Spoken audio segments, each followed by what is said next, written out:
درود بر عزیزان دل، آنان که دلشون رنگین و شعر دوست دارن، نقاشی دوست دارن، محبت دوست دارن، خدای عاشق رو دوست دارن.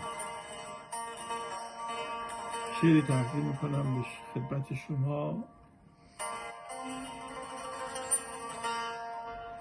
این شعر رو بیشتر مردمانی که از کاشان به بعد زندگی میکنن احساسشون نسبت به این شعر بهتره.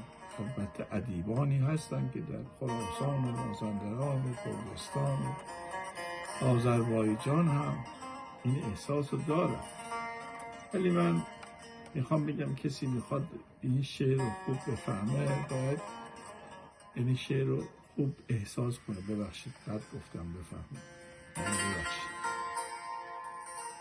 باید احساس یک جنوبی بودن و یک اهوازی بودن و یک بندر عباسی بودن، یک زاهدان بودن و یک کرمانی بودن و یک یزدی بودن و یک کاشانی بودن و یک اصفهانی بودن رو داشته باشه.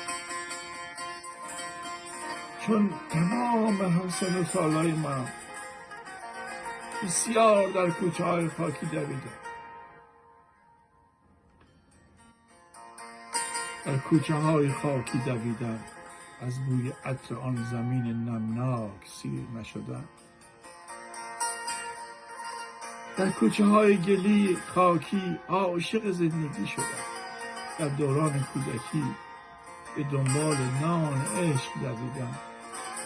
من برای گرم شدن به آغوش مادر پناه بردم. از دیدن ماروی مهربان همسایه سیر نشدم. لذت ناگفتنی داشت کودکی من. چه شد؟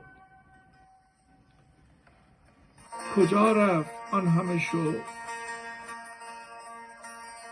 آن همه پرواز، آن همه بال زدن؟ کجا رفت جوانی من؟ با باد رفت. بوی خاک رس، بوی علف، بوی تنور نان تازه، شکستن گردو در خانه همسایه، باران بهاری در بام گلی خانه، نگرانی مادر از ترس سرما، از برهنگی پای کودکانش، پناه بردن به سجاده، دل خوش کردن به رویا از جانب خدا، نشنیدن جواب، نشنیدن جواب. جوانی من چه شد؟ هنوز قد راست نکردن، در پی نان دویدن، در کوچه های حسرت گم شدن، با شکم خالی آوای پرندگان شنیدن. جوانی من چه شد؟ در رویای بازی زندگی گم شدن، هنوز پرواز کردن، هنوز بال زدن. جوانی من چه شد؟ جوانی من چه شد؟ برای دیدن عشق از قله ها گذشتن، چندی با شقایق نشستن. برای دیدن عشق از قله ها گذشتن، چندی با شقایق نشستن. به عمر کوتاهش حسودی کردن. جوانی من چه شد؟ به نوای موسیقی باد گوش دادن، روی مه را رفتن، در چله آهو نشستن، همراه پرندگان آوازی برای آزادی خواندن.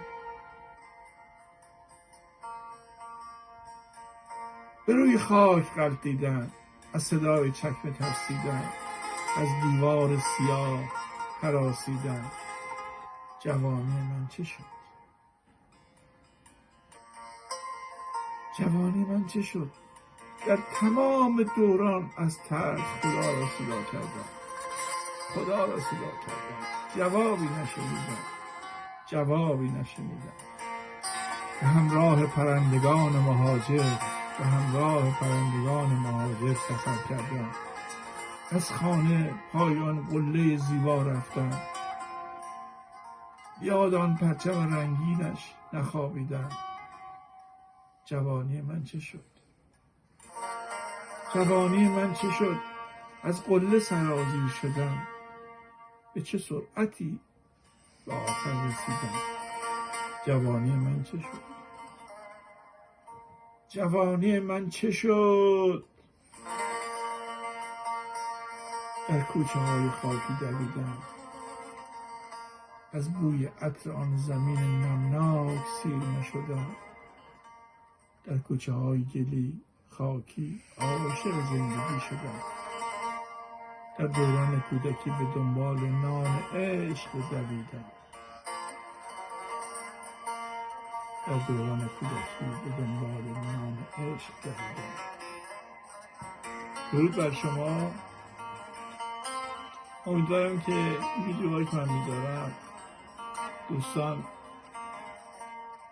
به ایراداشم بپردازن، من راهنمایی کنن. دوست دارم که هنوزه قله رو فتح کردم، دارم